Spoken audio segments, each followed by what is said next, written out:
Okay, Chair, the floor is yours. Okay, thank you, Zeke. Good evening, everybody. This is the Public Works Advisory Board meeting for Wednesday, April 21st of 2021. We have a quorum, so we can start the meeting. I will call it to order as chairperson of the board. The first item on our agenda is a moment of silence.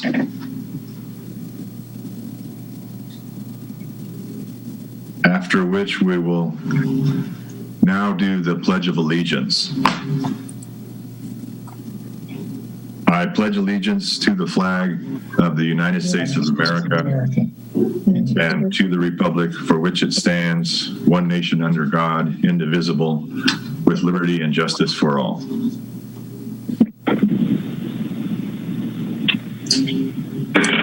Okay.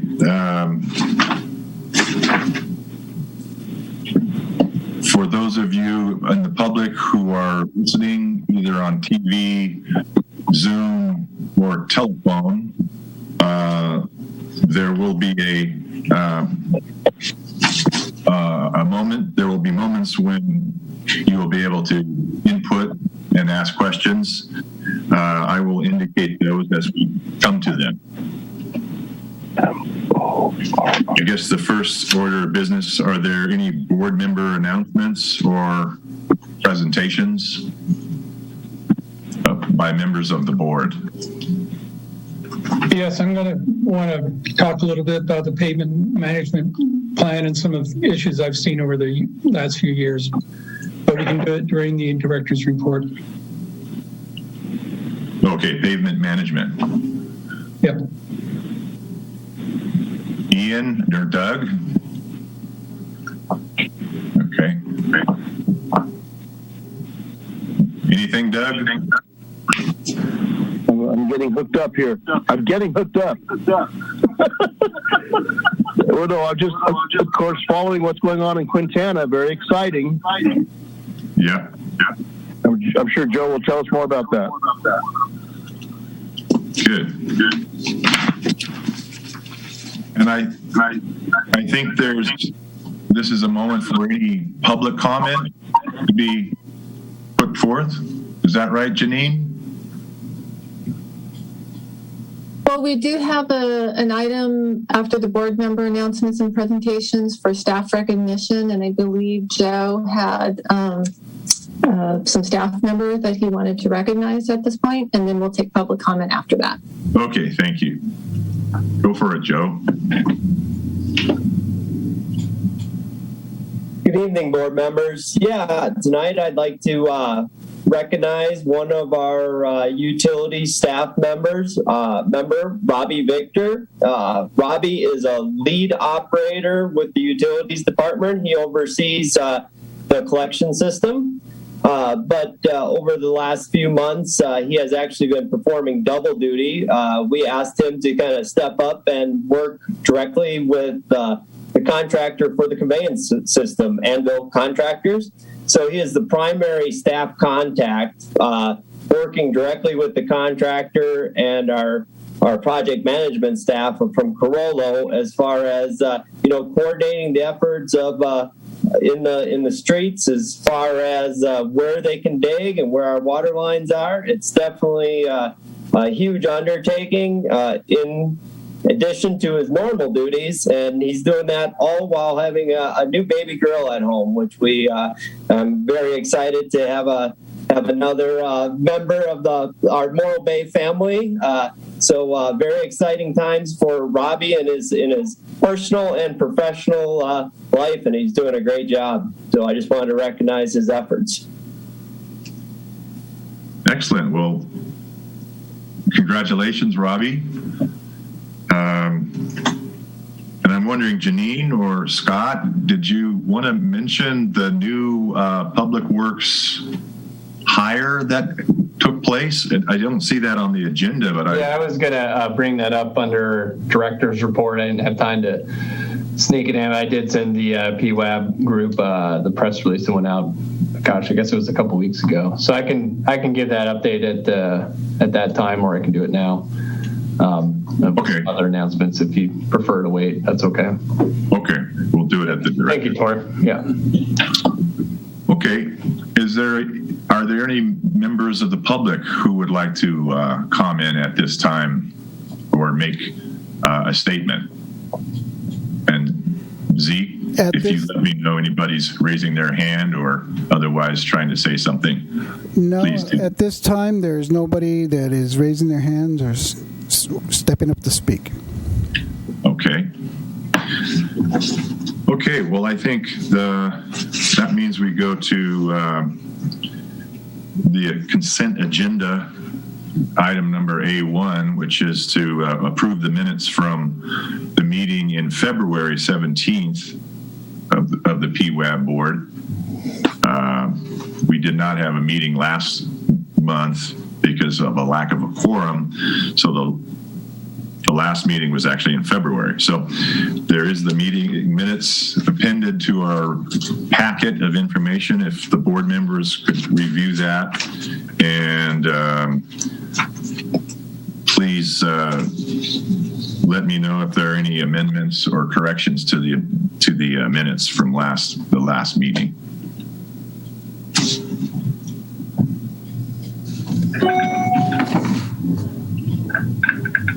And if there are not,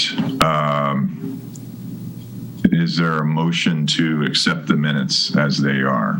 I move that we approve the minutes from the February meeting. Okay. Is there a second to that motion? I second. Okay. So I guess, Janine, those minutes have been accepted? Approved? You still do need to take the vote, though. Oh, okay. Right. So all of those in favor say aye. Aye. Aye. Are there any opposed? Say nay. Okay, I think the vote passed unanimously. The minutes are approved as submitted. So that leads us to the next item, which is the director's report. So for that, I will turn it over to various staff members. Whoever wants to go first, go for it. Janine, do you usually share the screen for the presentation? Forget how we do that. Are you sharing? No, unless a staff member has previously said that they wanted a particular slide. Okay. We just each spoken individually as needed. Okay, so we'll start with, looks like we'll start with Matt.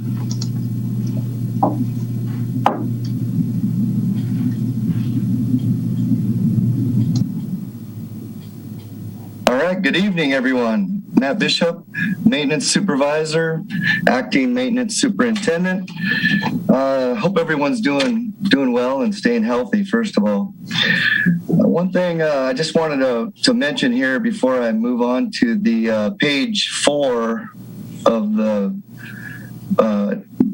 Public Works Advisory Board package. As you see the pictures there on the left, I just want to let everyone know that, with our hot mix patch truck, it's a small scale. We're able to hold 4 tons per load maximum on these trucks, and to go around the city and drop loads, as you see in that bottom left picture there on page 4.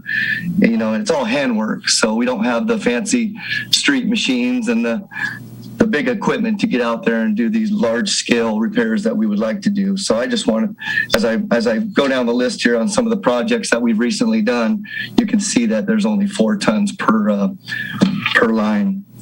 So I'll highlight. I go through the highlighted areas here. We've got, on that bottom left picture, that's 4 tons of hot mix asphalt skin patch repairs.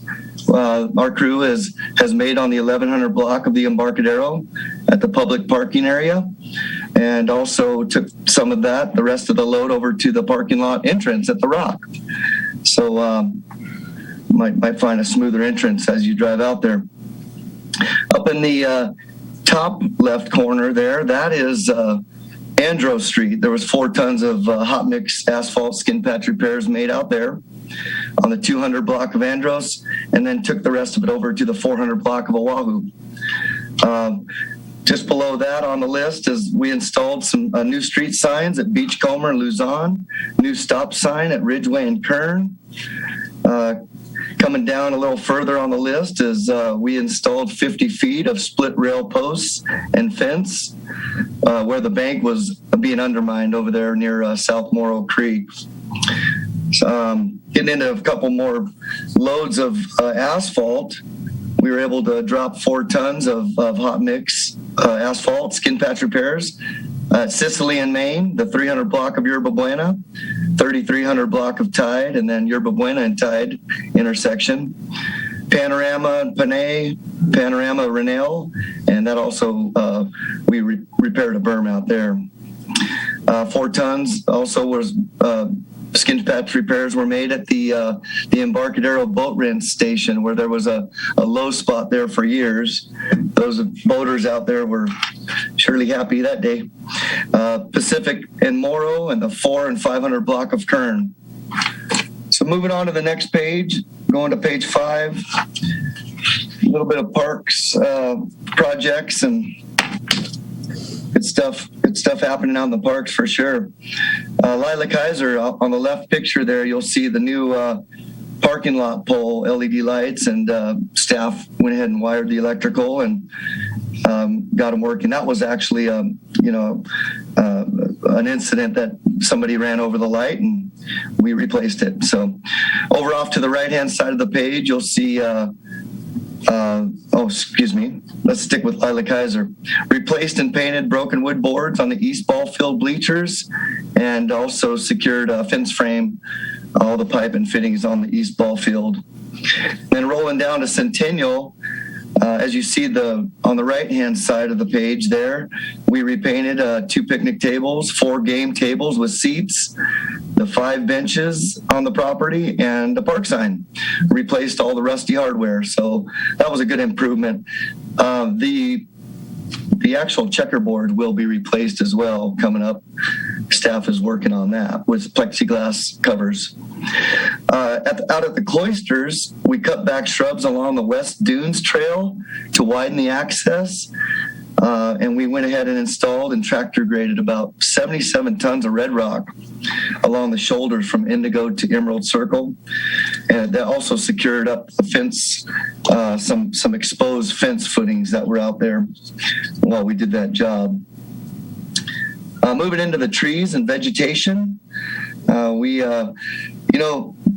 these volunteers, they're just awesome. We have Morro Bay and Bloom and all the others that help out. I'm not even going to try to name them all, but they're even individuals that come out and help out, keeping Morro Bay beautiful.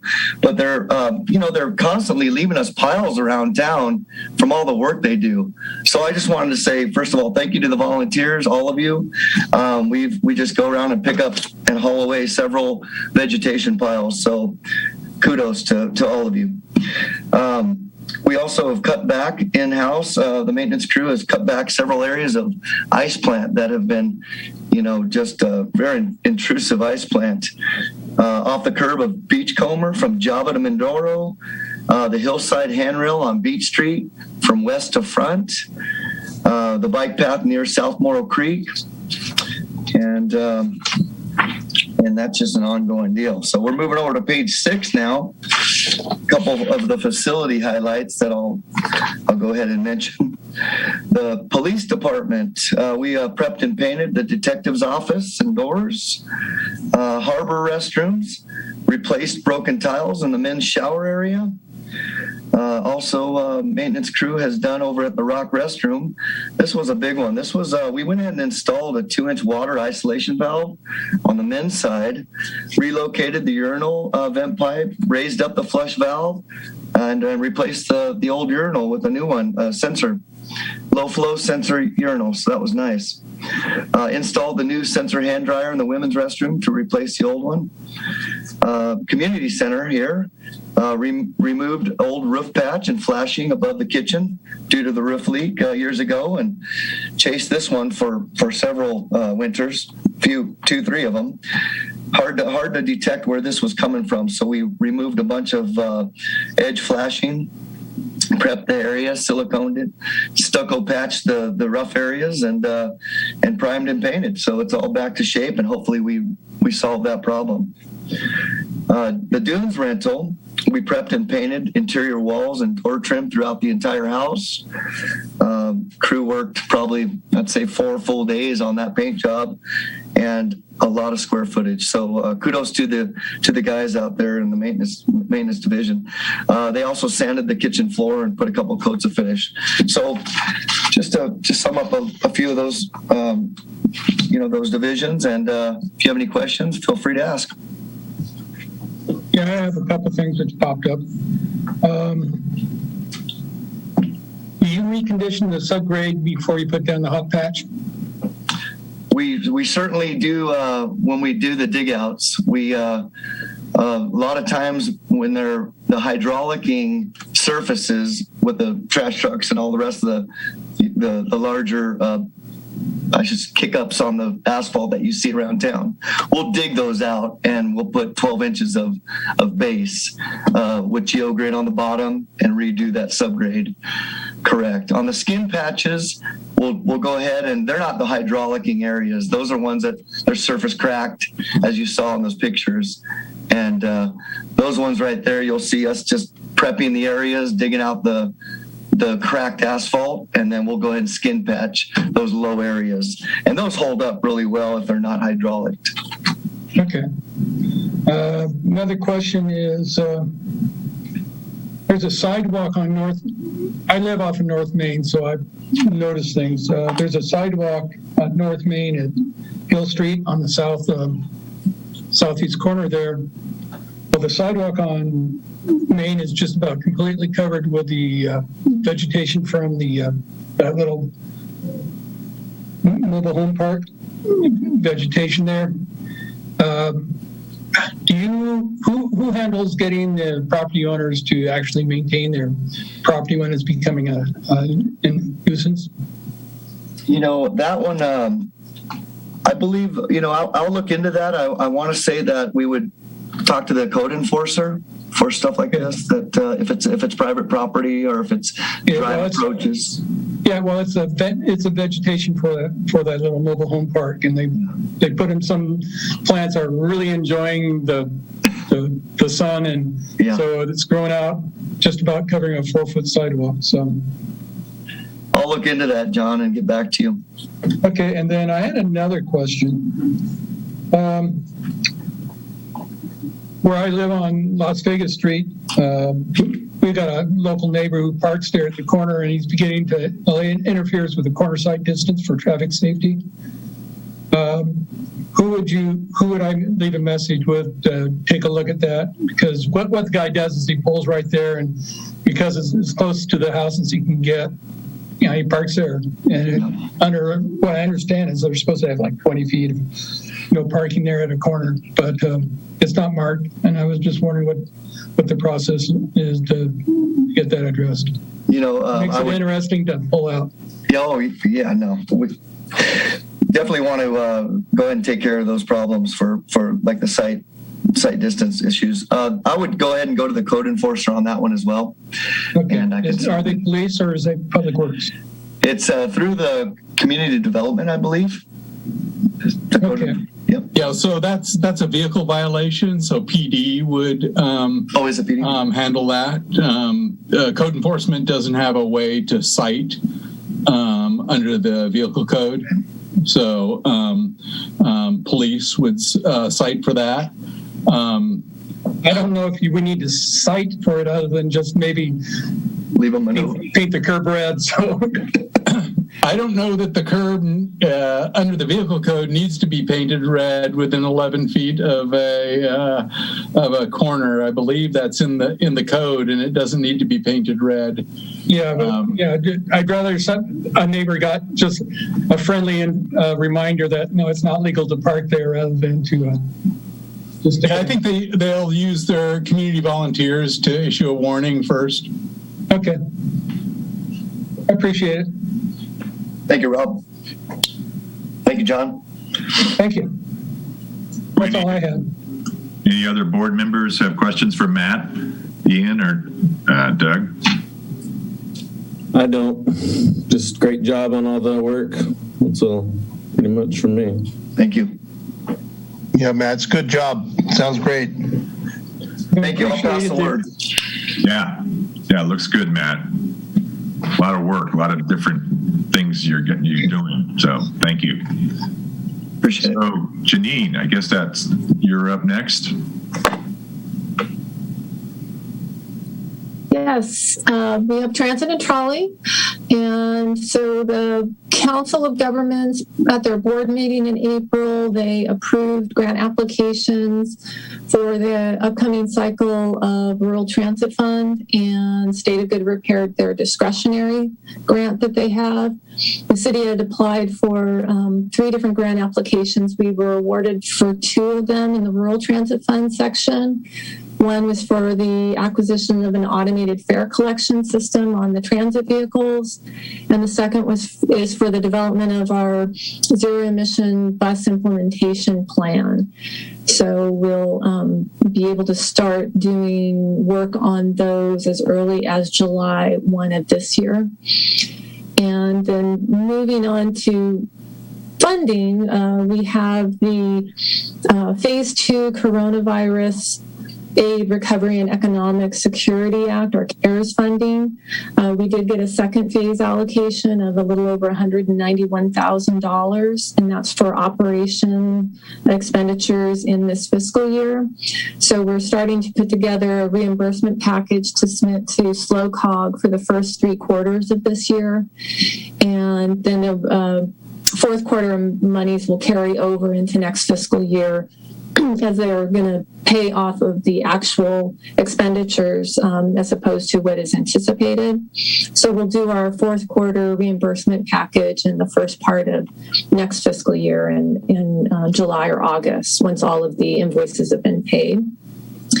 It's unclear at this point. There's 2 other Recovery Act. There's the second phase of coronavirus relief funding, the CRISA, the supplemental that was in October or November of last year. We don't know yet how much funding that might come to this region and that might come to Morro Bay, in addition to the Phase 1 and Phase 2 CARES money.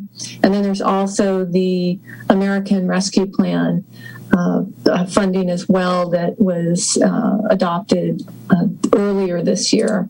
Those amounts are getting identified through the federal transit administration and will be coming down through the state and through the region at some point. So we don't have any idea at present as to what we might be seeing for Morro Bay. One other item, we have the trolley season that will be starting up at the end of May, Memorial Day weekend. And we will again be operating Saturday and Sundays from Memorial Day weekend through the first weekend in October. As we're still kind of coming out, we're still sort of in the emergency phase, coming out into recovery phase. Some things will be open, some things might not be open all the way yet. The campgrounds are open in some capacity, so we will be going out to the campgrounds again this year as we had in prior years before COVID and the summer season we had last year. And we will be doing a shortened, modified route like we did last year as well. So we won't be operating our usual 3 route services. So we're in the middle of finalizing that route. And then we'll have services starting on Saturday of Memorial Day weekend. And with that, I'll turn it over to the board if you have any questions. I got a question. Okay, John, go ahead. Does FEMA administer these funds, or do these recovery, coronavirus aid, recovery, and economic security coming through FEMA or another method? They are not through FEMA. These are funds that were allocated to the Federal Transit Administration. So these are transit funds, transportation funds that will come through that division and not through FEMA. Who is responsible for auditing these reimbursement packages? They get submitted to the Council of Governments, and they will do the auditing work for that before they approve the reimbursement and then transfer the funds over. Okay. Thank you. That's all I have. I have a question, Janine. Do you or others on the city have any early indicators on what tourism might be this coming tourism season? I, for one, am going with some buddies up to camp at Pinnacles next week, but wondering if you have any indicators or anecdotal impressions of how many visitors there may be as we come out of COVID a little bit here. Yeah, I can answer that question. I'm talking with tourist industry folks the past couple of weeks. We expect to be pretty heavy like it was last summer. All the drive markets are going to be pretty impacted. Beach and mountain towns, especially like last year. Flights are going to start getting fuller than they were in the previous summer, but all indications point to summer being really strong. Fall is a bit of an unknown, though. As more flights become open and people get back to normal life, if you will, perhaps we won't be quite as inundated as we were last fall, but summer expects to be really heavy. Good. Yeah. Any other board members have questions for Janine or anybody else about Janine's presentation? About the wayfaring sign project, which ties in with tourism. What's your question, Doug? This is Doug. The wayfaring signs, what's the status with that? The wayfinding signs, right? We are putting together the bid package for those. I know we anticipated getting that done quicker than we have, but based on staff resources, we're hoping to get that out soon. Pam is putting together that plan set. We have the specs ready to go. Then we'll bid that job and get the signs fabricated and up. That's great. Thank you. Ian, any questions for Janine or anybody? No, none from me. Okay. I guess that goes to Damaris. Hi, thank you. Good evening. Damaris Hansen, City Environmental Programs Manager. I'll start with the stormwater. Just going to have a couple of highlights here that we've got a new anti-litter campaign that we're doing with all the local agencies here in the county, including the county. We got a grant from IWMA for $25,000 to help kind of create the media campaign of this and start getting some of this media out. You can see some of the highlights there in February and March. We've started the campaign already, but we are going to be kind of pushing it out a bit more coming the tourist season. So you'll start seeing it out in different social media aspects and websites. We have RTA buses that have these type of ads you see there in Morro Bay right now. They'll switch out throughout the county as the year goes on. But pretty much the same kind of slogan, logo throughout the whole county, just everyone's city is a little bit different. And then, did I do that? Yeah, who did that? Janine. Janine did that? Yes. Okay. So just wanted to kind of let everyone know that's basically the little anti-litter campaign that we have coming on, and you'll start seeing it more around town with signage and banners and whatnot around there. Next, I have water conservation. In water conservation, just want to remind everyone that with less than average rainfall, we are going to be heading towards a drought and getting reduced water amounts. It's not affecting us now. Maybe in the future, we'll see. And just want to remind everyone that we do have water conservation rebates out there. If anyone wants to take advantage of those, they are all on our website or contact me. We have several of them. And as far as water quality, all the water quality reports have sent in for March, and there has been no violations. So that's kind of it for my highlights. If anyone has any questions. What's the definition of impressions and engagement?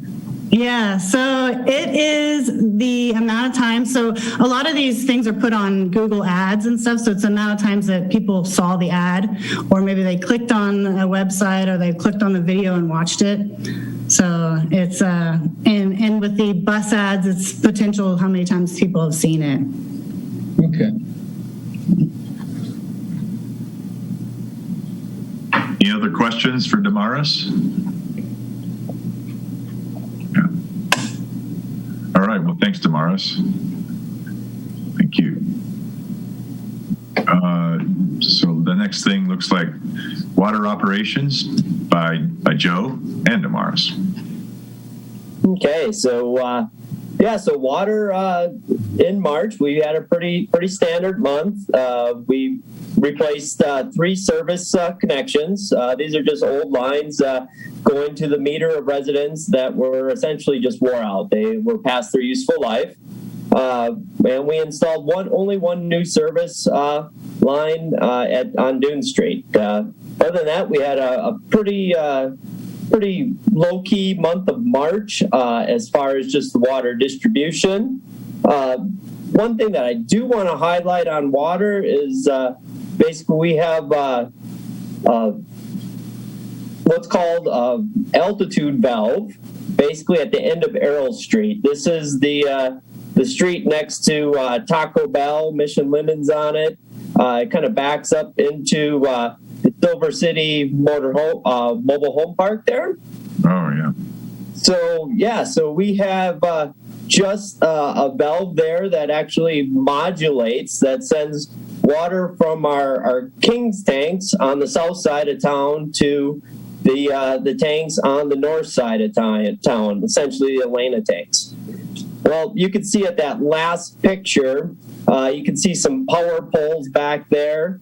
We actually have a power drop that comes out of that power pole into those trees to a city-owned pole right next to that little station there. That the pole was actually rotted and ready to fall down, and it was a city-owned pole, and that dropped, so it was going to be very expensive to actually replace. So our staff actually brought up the suggestion to me to turn it into a solar station. So they did all the research, specifically Grant Chase, which you see there in the sweatshirt on the right-hand side in the middle picture. He did all the research and granted most of this on his own time, and designed a solar power system to power that valve and to power our communications back to the treatment plant. Very successful project. We were able to do it for about a third of the cost of actually replacing that power drop in that very confined easement. So exciting project. We're actually going to do a press release on that. We're working on that currently. So then we go into wastewater collections. The highlights for last month, for March, we actually had Duke's Root Control in town. Duke's comes to town every year, and we treat a section of our sewer system where we know that we have root infiltration. So they use a chemical treatment to actually spray down the lines. We treated this year about 25,000 feet of sewer lines. So we treat anywhere between 25 and 35,000 feet a year. So again, it's a very effective program to reduce those roots in the sewer lines. The roots will actually trap toilet paper and debris and actually create stoppages in the sewer lines. One thing that I do want to also highlight, in March, we had 0 after-hour call-outs. And that is an excellent indication of the good work that your staff does during the day and upkeeping the city's sewer system. So when sewer systems are in disrepair and the maintenance is not being kept up, you'll start seeing those numbers get actually quite high on a lot of systems. This was we average right around 1 call out a month, which is just great, but we love to see that number at 0. The other photos there is from our once a year cleaning of our flow meters at our lift stations. We actually have to go down in the vaults, remove the flow meters, and actually clean them, scrub them out. They are what's called a magnetic flow meter that kind of senses the movement of water. And what happens over time, especially at the lift stations, is they actually build up a grease and oil film on them, and it interferes with the accuracy of the flow meter. At the wastewater treatment plant itself, we started seeing reduced flows from the Cayucas treatment plant coming online. So we started making adjustments there. Essentially, what's going to happen over the course of the next 6 months, as they are completely offline, we will actually have to reduce one of our sludge digesters. We just won't have the volume of sludge, essentially food, to feed that digester, and it would be underloaded and it wouldn't perform properly. So we're actually removing one of those digesters from service, and we started doing that in March. The other thing that we did, we looked at every year, we look at our outside laboratory costs and always bid out and look for a more cost-effective way to, keep our budgets in check. And we found a more cost-effective laboratory down in Santa Maria, oil field environmental compliance laboratory.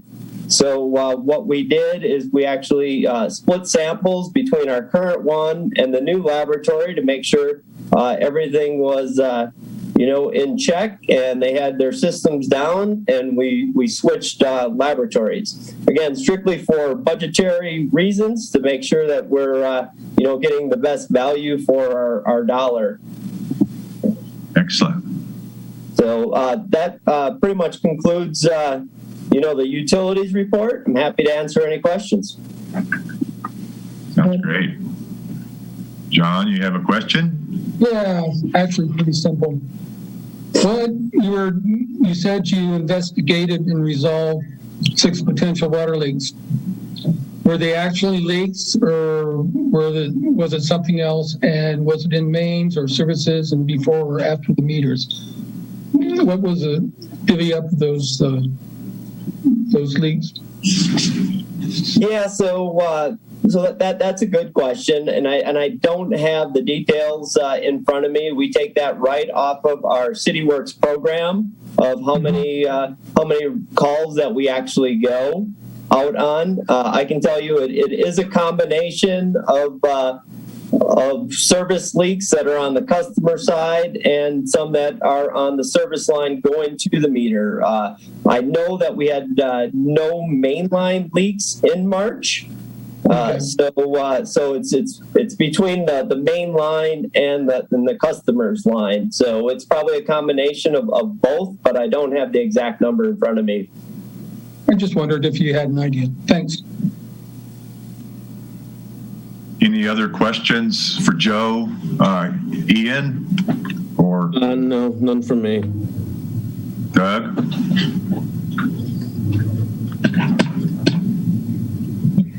Doug, are you there? Hey, hello? Yes. Okay. I'm curious about the water assets, the distribution assets in ArcGIS. Who's operating ArcGIS for the city? So actually, that's our plant operations staff. Actually goes out and we purchased the equipment probably 6 months to a year ago now. So as we have additional staff time, we actually go out and identify those assets and input them into the system. Great.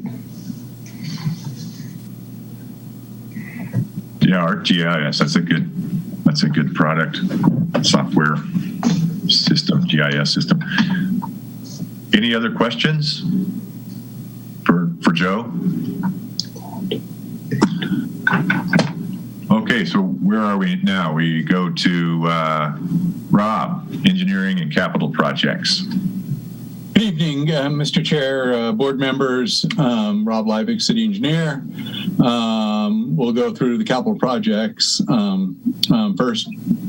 So our Highway 141 project is still looking for money. We're about $4.1 million short on that $8.3 million roundabout. Hopefully, Congress will be able to come through for us with with the reauthorization of the Surface Transportation Act. Additionally, we'll be proposing that the city fund an additional about $600,000 to complete the design work that needs to be done.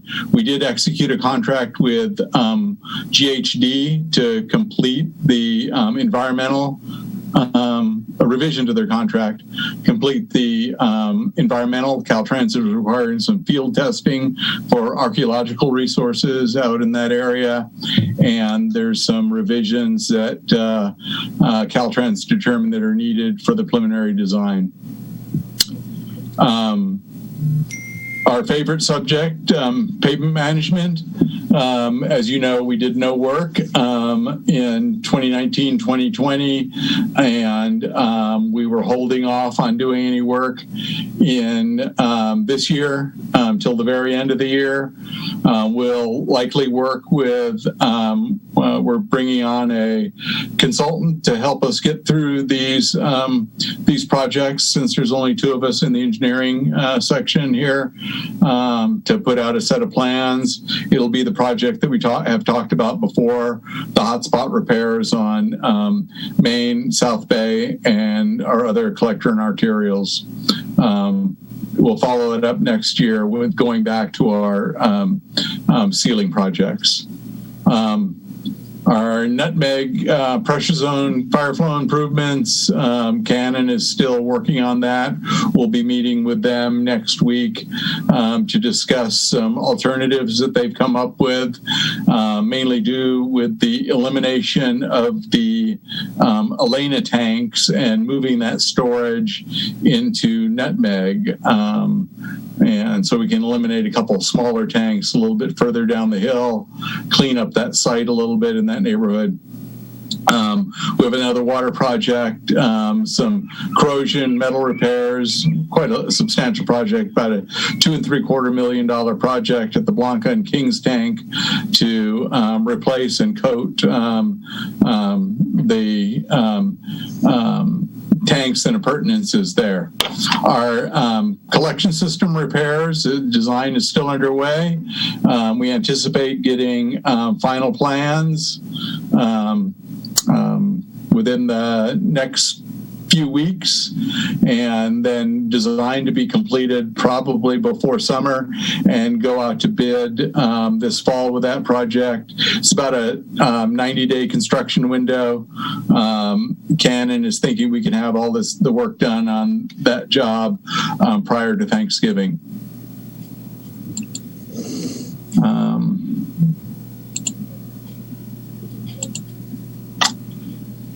Our cloisters work, we're looking to move into the phase 2. If you remember that was that little strip on Coral Avenue between the AC bike path and the sidewalk.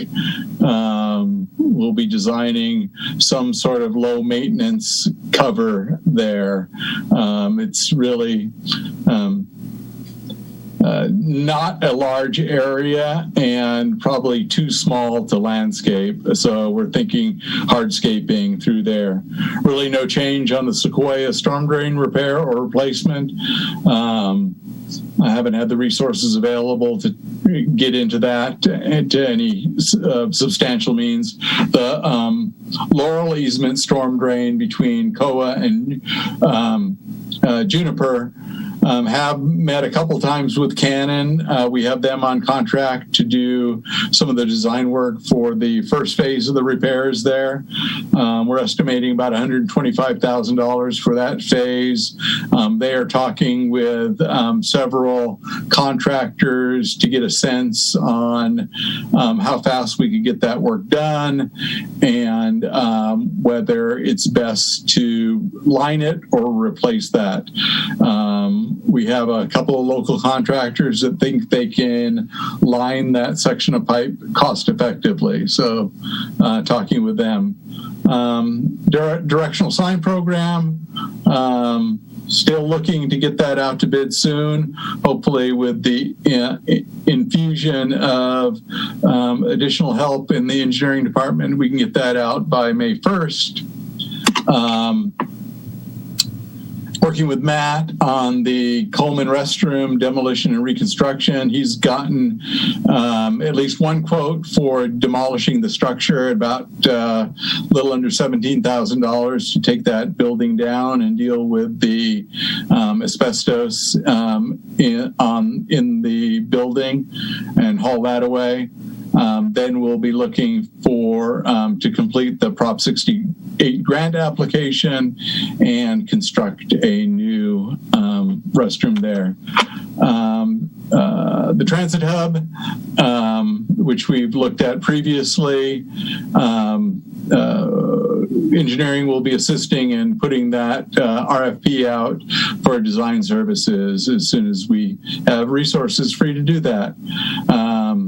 The police annex parking lot paving repairs, another one that's waiting for resources available to complete that work. And then one that didn't quite make the list, I was a little late on this. The city received a grant for funding of a local road safety plan that we will, is going to be a requirement to receive any safety related grant or loan funds in the future. So, working with our friends in Caltrans local assistant to get that completely authorized. Then we'll be looking to prepare this local road safety plan. It does involve a lot of community input, and I'll be likely bringing an item to next board for presentation and looking for PWAB representation on the stakeholder committee. We did receive $40,000 in grant funds for the preparation of this plan, and the city will need to match that with $8,000 in local funds. Our little greenhouse bocce ball project, we're still looking at that site. Since the publication of this report, council did make the decision that we are not likely going to sell that property. And once we have the ability to gather, we'll be talking again with our volunteer labor to get that project back going again.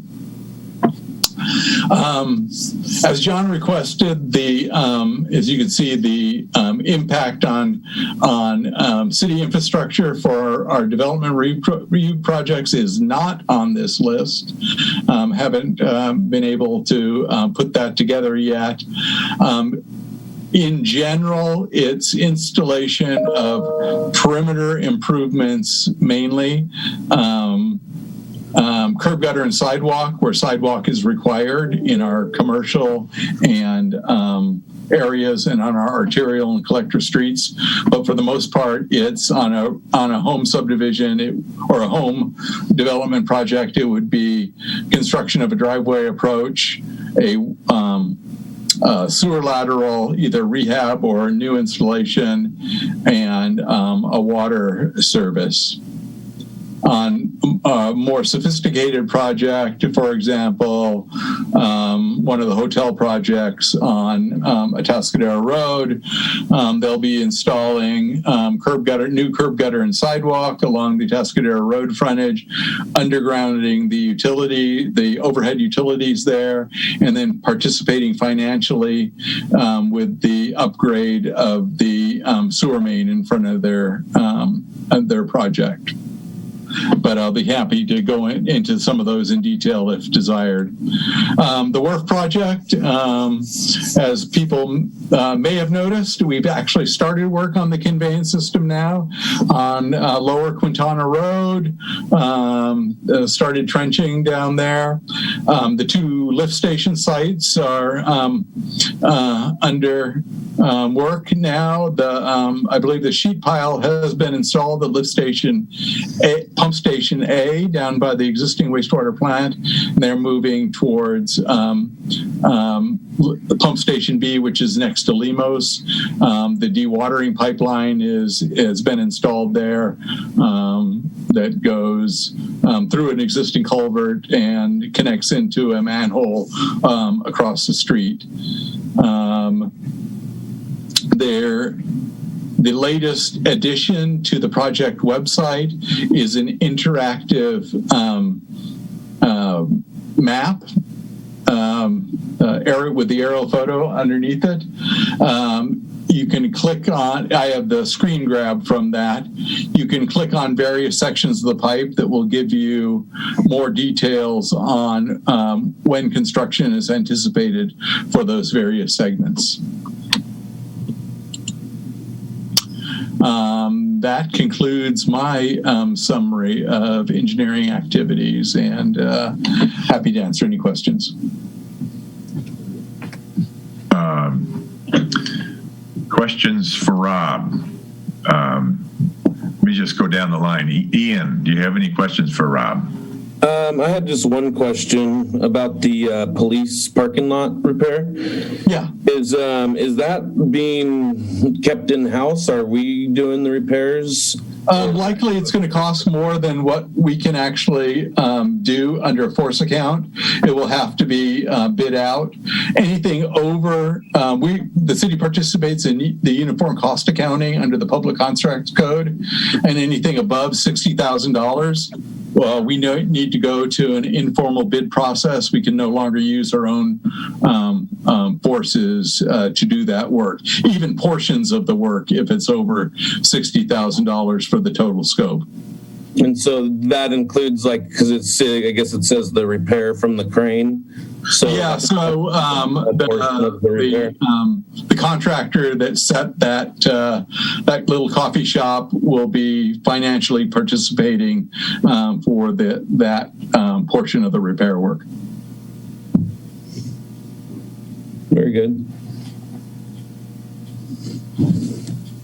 John, do you have questions? Oh, I definitely have questions, but Doug, do you want to go first? I'm curious. I've seen a lot of activity right there outside of the Morro Bay Coffee Company. They seem to be very, very interested. There's 2 manholes, one on the sidewalk and one on the street, and there's just been a ton of activity, and they keep opening it up and then closing it again. Could you comment on what they're doing there? I guess they're locating something or moving some lines or something. I can't tell. Well, the first order of work with this pipeline project is positively identifying the existing underground facilities. I'm not 100% sure exactly what they're doing there, but that is the first order work. The work around the Morro Bay Coffee Company is a particular important location because we are micro-tunneling under the roundabout area. So there will be two pits constructed there. One at about where the propane tank is at the U-Haul. The U-Haul will be moving. They're looking to relocate where the future Sonic might be someday, temporarily. And there'll be a pit there, and then a pit in Butte, kind of right behind Morro Bay Coffee Company. And they'll have a tunneling machine that will go under the roundabout area to install the force main. So we need to be absolutely sure we know where all those existing utilities are. So they're potholing and measuring existing utility locations.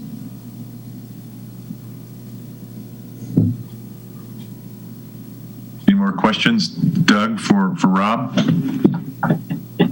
Oh, that's it. I'm watching with great interest all the process, so it's great to see it. Yeah.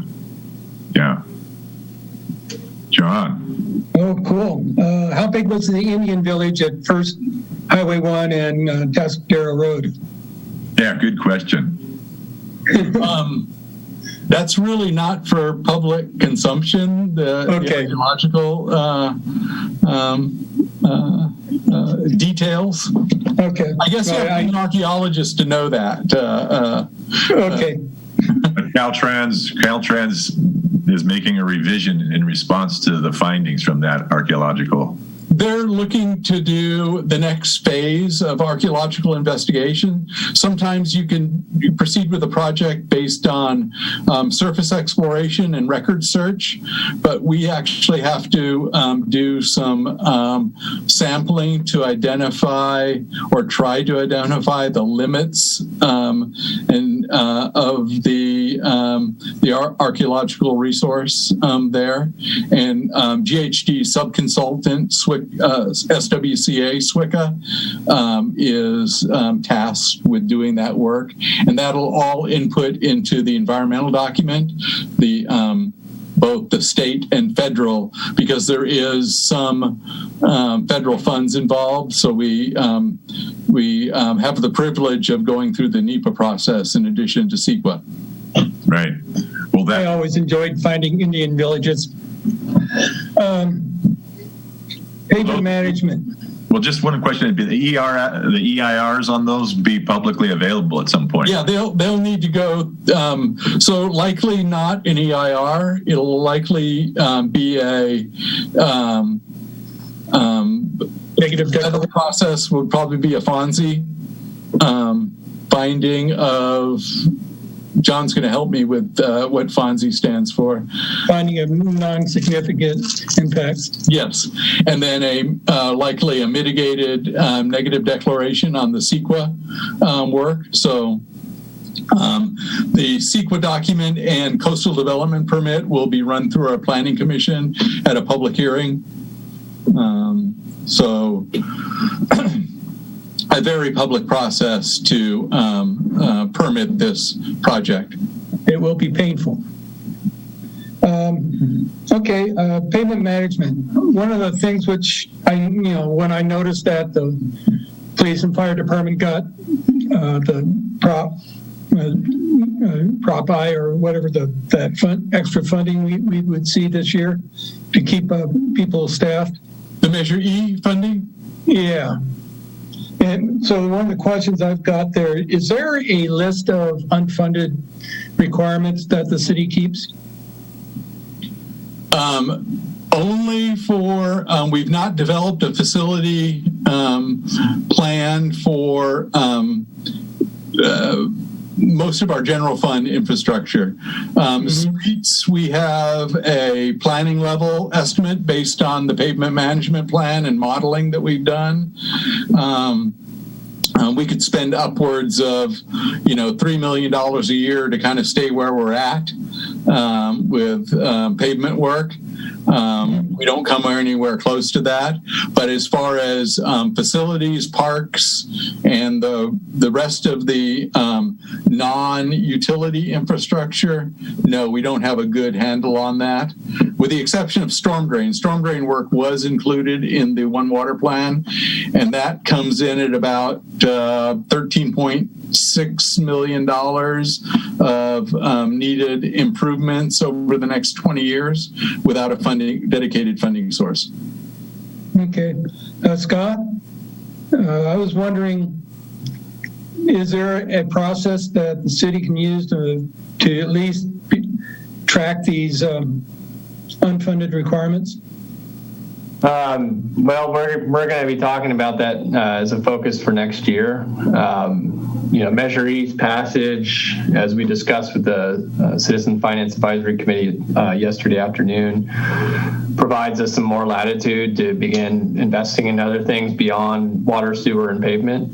Rob identified stormwater. That's next on the list, but that doesn't include parks, that doesn't include sidewalks, doesn't include lights, doesn't include trash enclosures, doesn't include city facilities. So we need to make short-term and long-term investments. Short-term is probably conducting assessments. As you well know, those are not cheap, and they do take a lot of work to actually get to a level of understanding what the true need is. So we want to be able to do that and invest immediately, because we know how much need there is, and that's not including any of the work that needs to be done in the harbor with piers and docks and the harbor walk, et cetera. So, I think the number is probably $100 million, maybe a little bit less, maybe a little bit more, if you want to. Yeah, and usually you've got a thing where deferred maintenance part of it, but also critical issues can be tracked too as a category in that, and it keeps you from getting hung out there on the yard arm. It's a big issue, and we're grateful that the residents of Morro Bay extended that tax from 0.5% to 1.5% that allows us to begin those investments. But it's going to have to come through an array of sources beyond that. The federal government is beginning to invest in cities again through the emergency funds that help keep us whole operationally, but then earmarks are being brought back, and reauthorization of transportation funding provides pretty good opportunities. Now we'd be competing against the rest of the country for those funds, but we're in close contact with our Congress member's office, and we have a federal lobbyist who's helping us make our best pitch for several projects immediately. So, we have to look at those. A lot of cities are looking at stormwater closely because it's unfunded. Some cities are considering doing Prop 218 specific to stormwater. I'm not saying we're thinking about that, but there's just a lot of different ways to look at funding. So right now, beyond the city, is there any way to track what becomes available from the state or from the federal government? I know that when I was working, one of the things I did is I helped my clients be ready to grab any free money that flowed down the turnpike. Yeah, we have a good handle on the federal side with the Ferguson Group for basically everything. And then we have a harbor-specific lobbyist as part of a conglomerate of California harbor organizations. So they have a watchful eye on that. We don't have as good a feel on the state side, but we're trying to clue into that a little bit better. Rob, anything else? Sorry about that. With the exception of state transportation funding, with our partners at SLOCOG to keep us abreast of that. But state funding for transportation projects is way oversubscribed. There are billions of dollars worth of transportation projects in this county, with hundreds of millions of funds available to construct those. I doubt if we'll see any state money for local street repair work beyond what we've already taxed ourselves with through SB1. Okay. Right. Yeah, I was just kind of curious about that. I know that you were able to grab a little bit of SACOG money for something a few years ago, and when the agency which had it wasn't able to perform on time.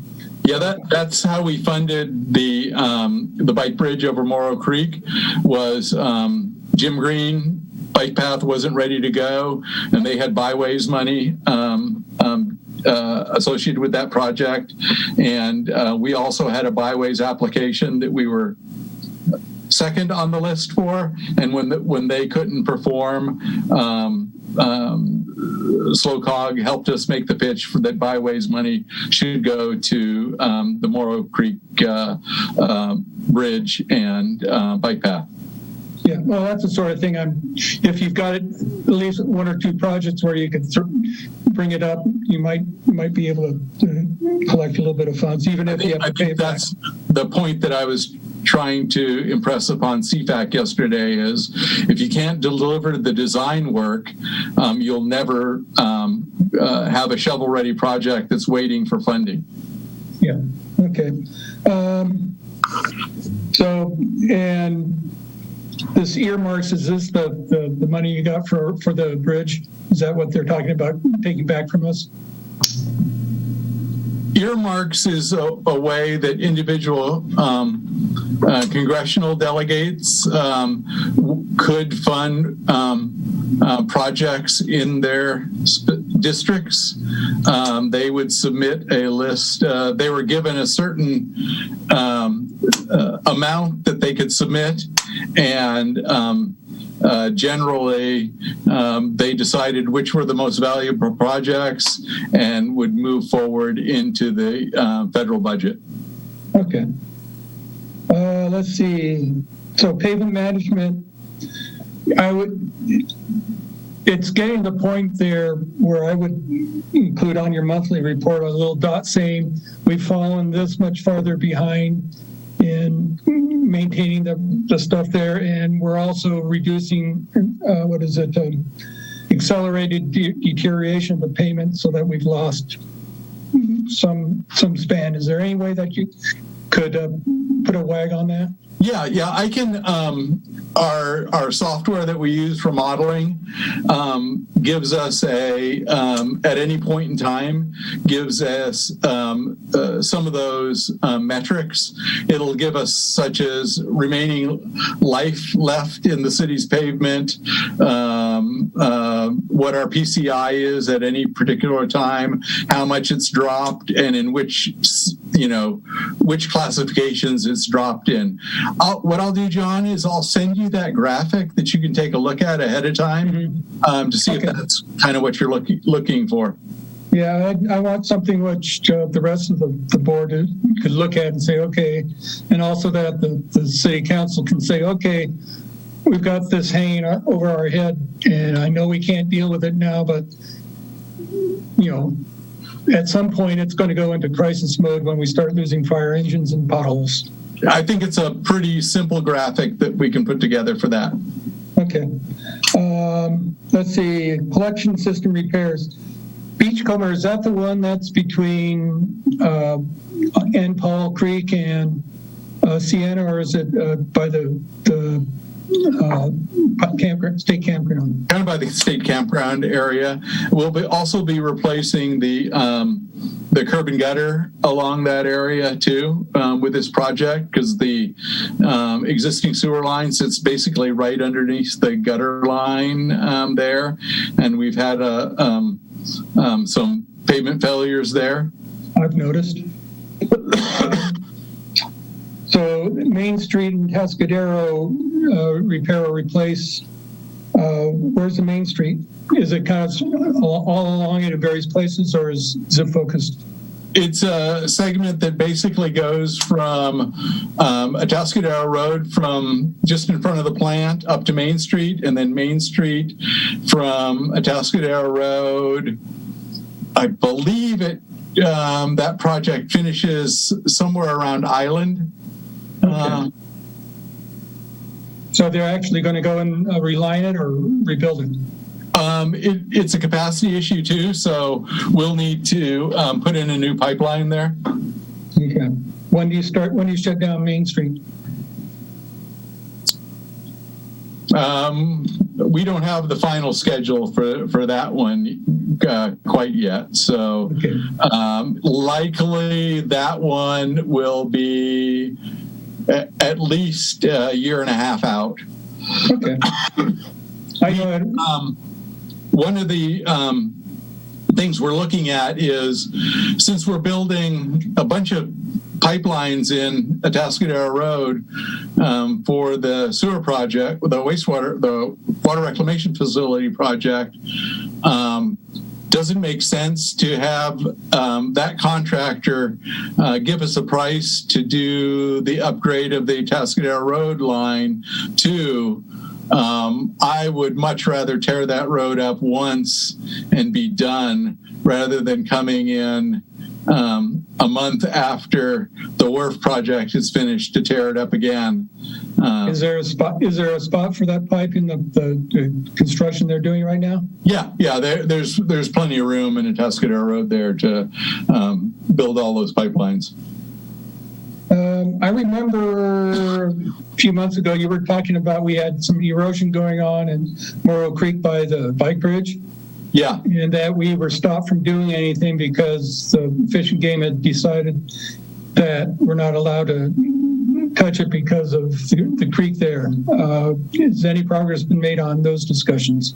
Or do we just no progress. Matt did install a more permanent barricade along there, the split rail fencing, and we're putting some signage up there. Likely it's not Fish and Game, it's California Coastal Commission. Okay. Fish and Wildlife. Likely what we'll end up doing there is doing some plantings along the creek, some willow cuttings to help to stabilize that bank. That might be all that we'll be permitted to do. Would they allow you to put in some soldier piles? Nope. Nothing, no hard improvements. Huh. All our latest proposal to them was rock at the toe, and then a geotextile and planting up the bank to stabilize that, and the rock to hold the toe was too much armoring for them. Weird. So for the Coleman restroom, do you expect to have any hazardous materials? I think our sampling showed some asbestos in the restroom, so the contractor will need to mitigate for that. I've seen it done, but it depends how much there is. From as simple as using water to keep the dust down to we took down a building in San Luis that we basically built a visqueen greenhouse sort of the structure around it and took it down inside of that. So the simplest way I've learned is have the property owner do the work himself, but the city can't do that. Likely that project will end up costing too much, and it's outside of our ability to use force account under the Public Contracts Code. Okay. Transit hub. I thought the design contract was going to be awarded for that by now.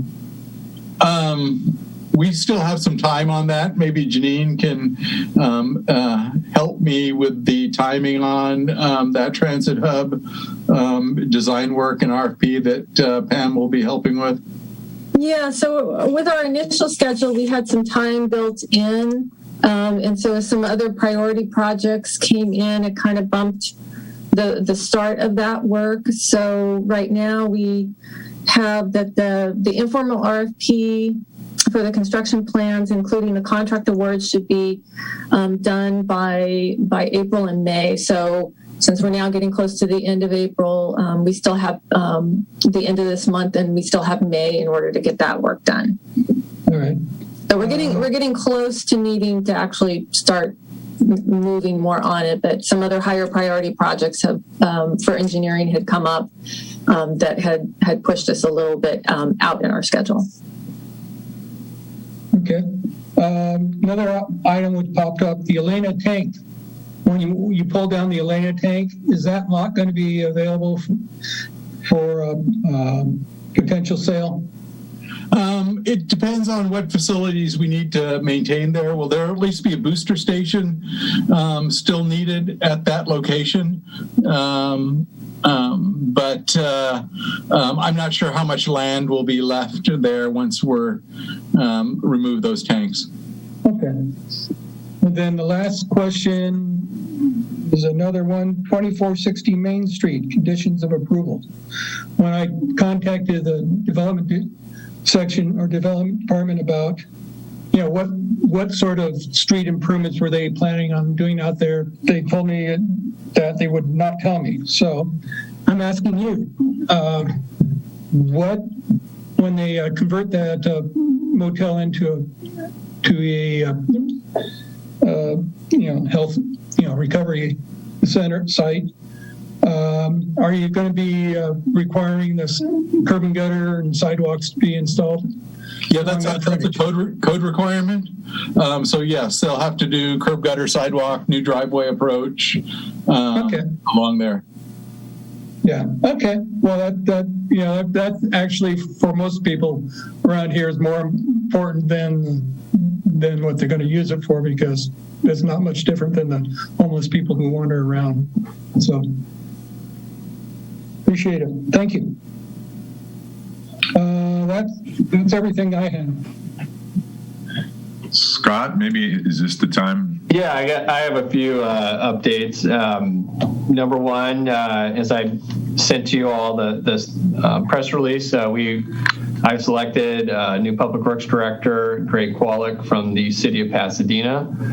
He is currently a division manager, actually in the housing department, where he runs a maintenance crew. That's sort of a jobs program for those who are entry level maintenance, and people who have run into struggles in their lives, and they get connected with the city to run this maintenance crew. And a lot of those folks have graduated and becoming full-time employees with the City of Pasadena. He's also running since they have a health department, they're one of the few cities in the state that has their own health department. He's running their pod where people get vaccinated and a whole lot of other things. Prior to that, he was a public works analyst with another city. He's also done work with LA County and got his Master of Public Administration from USC. It was a very rigorous recruitment process. So I was delighted to see the talent that came through. We received over 28 applications. We had a community panel and an experts panel, and then finalists were interviewed with all the public works staff that were interested in participating, as well as my executive team. So I thought it was a great process, and delighted to bring Greg on. He has a lot of energy and passion, understands how CIPs work, and I explained to all the finalists that's going to be the key piece, as Mr. Irwin identified earlier this evening, really doing the assessments and helping prioritize where we're going to apply our staff and our resources. Beyond that, we do have a new WARF program manager. Eric Caceres has left the Carollo firm to pursue helping run his family's small business.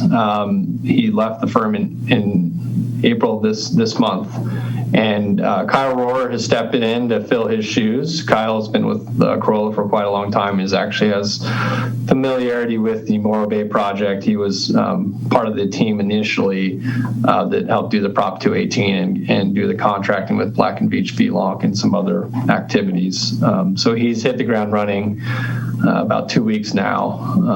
So I just wanted to update the group on that.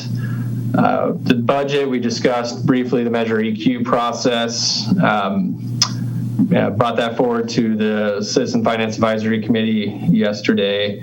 Like I said, there's money in there for paving, money in there for stormwater, and importantly, as you heard from Mr. Livick, we're running into issues about getting projects done because we're short-staffed in engineering, and so we're turning to Measure EQ funds to help upstaff in engineering as well as in our maintenance division. There's money in there for Highway 141, as Rob identified. The $600,000 we need to show good faith to SlowCog that we're going to have skin in the game. We're looking to pull from reserves from Measure Q to fund that. I mentioned paving and stormwater. And Rob, is it typical? I want to make sure I'm not speaking out of turn. Do we typically present a capital budget to the PWAB before council? If not, it might be something we want to think about doing in May. So this would be, it's something we've talked about wanting to do. Okay. We've never actually been able to pull it together for the council meeting. Last year we presented the capital budget after council approved it. We have a May meeting, so we're going to put our heads together and hopefully pull that off for the four of you, see what we can do. So I don't want to overcommit, but I think it's important at least you get an explanation of what we're thinking as best we can. So just throwing that out there. And in the meantime, while we go through the budget process, which will include permanent staffing for engineering, Rob and I are meeting with local contractors to come in and help us immediately with some contract help on the engineering side. To help with a few projects. Is that at the moment it's just there's too much. The spigot is wide open. We have the private development projects, including major things like a battery project, hotel projects, and affordable housing projects, on top of the more mundane things. And then we have city capital projects, and also managing the wharf. So it's quite a bit for just two folks. We are hoping to receive the next revision to the parking study that was launched last summer. I reviewed an initial draft and had some comments and sent it back to the consultant. And we're hoping to get the next round at the end of this week, early next week, and put our heads together as staff and hopefully bring something forward to this committee, as well as probably the harbor and city council sometime in summer or fall. So we just want to keep you updated on that. We added, or council approved, adding part-time staff to maintenance to help with the peak season around trash and restroom service, particularly in the waterfront. And the Tourism Business Improvement District has provided, matching funds to support that effort this summer. We appreciate that investment. We submitted 3 projects to Congressman Carvajal's office for earmark and transportation funding consideration, one of which is the Highway 141. The other is a water resiliency project, which combines the injection well system with the Nutmeg tank to see if we can get federal funding for that, as well as the North T Pier down at the harbor needs some serious help, and we're seeing if we can get funding for that. So fingers crossed that we succeed at least with one of those projects. And finally, you may have heard the city inked a deal with Chevron and the Cayucas Sanitary District and a number of other groups to purchase Dog Beach and bring it into the city's jurisdiction. It's a very popular destination. Our community members made it loud and clear many years ago that preserving that stretch of beach for dog beach access was top priority. And so with a lot of work from a lot of different organizations and steadfastness from city staff and city council, we're able to bring that into the city at virtually no cost in terms of purchase, but we are working through some growing pains, Matt and I, trying to figure out how we will address trash down there, but excited nonetheless that that will be maintained as a dog beach in perpetuity. So those are some of my updates. I know there's other things, but I don't want to cloud. I do have a question. Yeah. I saw some emails come through my people asking for applications for the PWAB. Has there been any movement on that? We have received applications. We gosh, I want to say that will be going to council on the 11th of May. So, Rob, do you know if that is still, or Janine, do you know if it's still open? I think it may still be open or just closed. Do you know? I don't know the schedule and timing. Okay. I'm looking right now. Okay. Yeah, good question, John. But I know we've received a lot of interest for PWAB, which is great. So once we bring it forward, I believe we would be able to fulfill the other 3 vacancies with really good people, which is exciting. You guys have been great, by the way, but it's nice when you have your full complement, for sure. It appears that only the Planning Commission vacancy is still open, but I would, unless the clerk wants to schedule interviews for all of the spots at the same time. Yeah, I think she's aiming for the 11th, but we may have closed PWAB already. But I'll send an email out to the PWAB group tomorrow when I confirm that. Okay. Well, I hope. Let's hope. Yeah. I'm hopeful. Good. Well, that sounds like a. Then what do you have a schedule for more help for Rob? Well, yeah, we're meeting with consultant potential tomorrow, and hopefully we can get something going as early as next week. I don't know how quickly those things get turned around, but we're somebody we've done business with in the past, so that would be ideal. We're also looking at the Cuesta school. They have internship programs where Cuesta pays their students to work for organizations, and so we're reaching out to that school to see if we can pull anybody in. So yeah, that's sort of the immediate plan, and then as far as the budget next year, we're looking to add at least a couple more members into the engineering section so that we can double the ranks of at least the number of bodies in there, and if we need be, continue to use outside contracting help where it's necessary. Okay, you've got a plan. Let's see how we're starting to put it together. Thank you. No problem. Yeah, well, just like to say you've got a lot of diverse projects going there, Scott and Rob and everybody. Right. And it's quite amazing that you got all those balls in the air and handling it all, especially limited staff and budgets as you do. So thanks for that, and I'm quite impressed with that. Are there any other questions at this point from the board members on anything, or shall we go to just board member concerns and interest item on the agenda? Maybe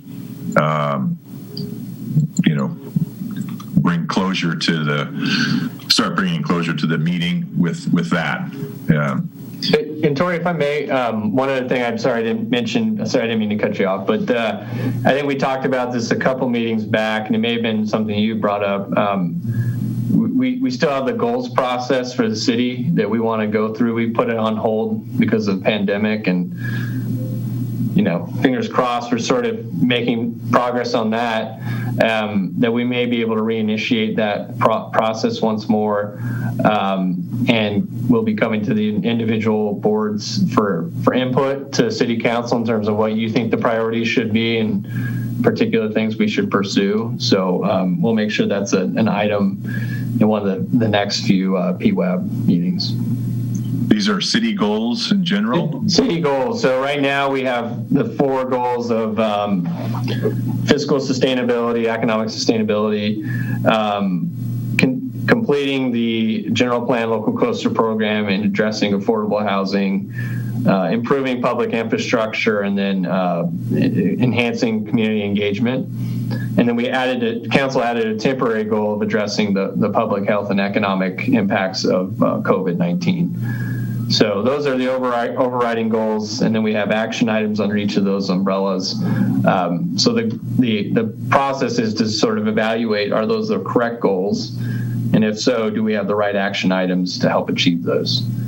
So when we present to you, we'll show you what the existing plan is and the existing goals are, and seek your comments on that. But also beyond that, are there other goals we should pursue and other action items we need to pursue? And I think this committee has made it pretty clear. At least one of those is sort of getting our hands around all the capital needs, right? And conducting an assessment, and ensuring we're properly staffed to execute and resourced to execute that. But I don't want to speak for you, but I just want to make sure that you know that's coming back to you. Okay, that sounds good. Well, I would let me just start the board member concern and interest by piggybacking on what you just said, Scott, particularly about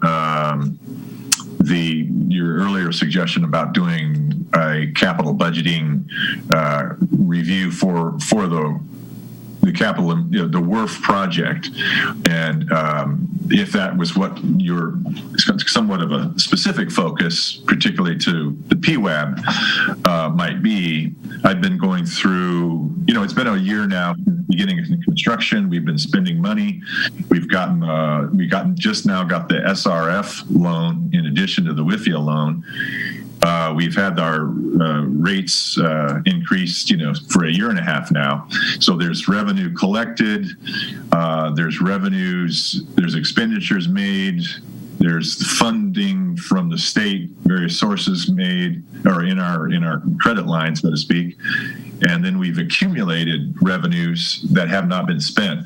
And I've been going through the capital budget for fiscal year 2020, 2021, and trying to eyeball some of the accumulated funds from the increased rate structure and how they've been allocated to current expenditures for the WRF. But if you could, or you and the staff could sort of give a highlights of that revenue collection and disbursement, and then reserve funds from our credit line and accumulated revenues, that would be great. I appreciate the dashboard that you have on the website and what Rob brought up in the director's report for program budget and budget by project and so on and so forth. But I think I think there could be an additional kind of dashboard of accumulated revenue plus money in the bank, our bank line credit from the state, versus the expenditures to date, and then estimated expenditures long term for the completion of the project, and then even out into the future, how long at certain rates structure would pay off the total cost of the new project. Something like that would be a very useful, helpful thing to us ratepayers, us community members here. So anything along those lines would be greatly appreciated. Sure thing. The Citizen Finance Advisory Committee reviews the WRF budget on a quarterly basis, but I believe we can probably take some from that and just kind of give a broad update. What I was contemplating for May was more of a general presentation on just what's being presented for the capital budget to council. Of course, WRF is a massive part of that. So we'll see what we can pull off. But I think your broader question, we may need to present at the following meeting, if that's okay. Sure. Yeah. No, that's okay. Yeah. Okay, are any other board members like to say anything at this time about either this meeting or future agenda items? Can we just put these together in a general section of our meeting at this time? So any board members would like to say anything or voice any concerns? Very happy what Scott said about the goal setting. That was going to be my comment, so you've addressed that, and thank you very much. I'm looking forward to next month. I want to be clear, the goal setting may be the meeting after as well. The May meeting will be just sort of an update on the CIP. The goals will probably be the meeting after. I still have to sort it out with council and everything. So it's a bit of a moving target, but most definitely before council evaluates their goals, I want to make sure we get input from the various committees, including yours. Ian or John? Nothing more from me. I think you guys have kind of summed it up. I know this is my second meeting, so I'm kind of understanding the process, and definitely the more information that is available kind of helps me out, and as I kind of further engulf myself in all the things that are going on in the city. So that's about it for me.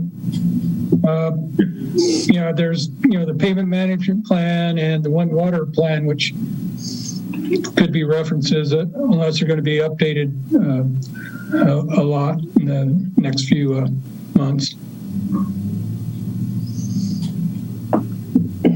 Sounds good. And Tori, we didn't take public comment. I don't know. Imagine anybody's on the line, but I think we should probably, just in case, to cover our bases for the previous item. Yes, okay. So anybody online in the public who would like to say anything or ask any question, use your mechanisms at hand to raise your hand.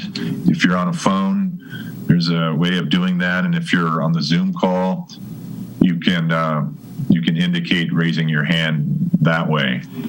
Are there any public members of the public who'd like to make a comment at this time? No, Please. sir, Chair. There is nobody with their hand raised in the queue. Okay.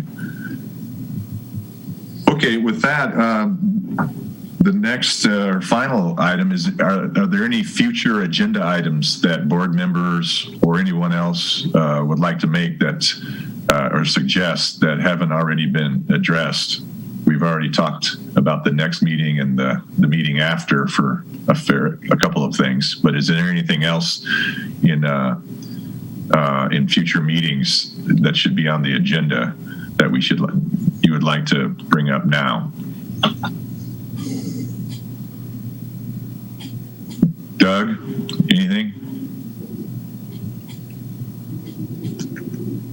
Well, I'm not hearing anything, so I guess that means we've covered it. So with that, unless somebody says otherwise, I'm going to adjourn tonight's meeting. Does that sound right, Janine? What's the date for the next meeting? Oh, so the next meeting will be on Wednesday, May 19th. 2021 at 5:30. And you'll meet the new Public Works Director at that meeting. He starts on May 10th. I didn't mention that earlier. Sorry. Okay, perfect. Thanks. All right. Well, thank you, everybody. And the meeting is now adjourned. Thank you. Thank you. Have a good night, everyone. Thanks. Thank you. Night.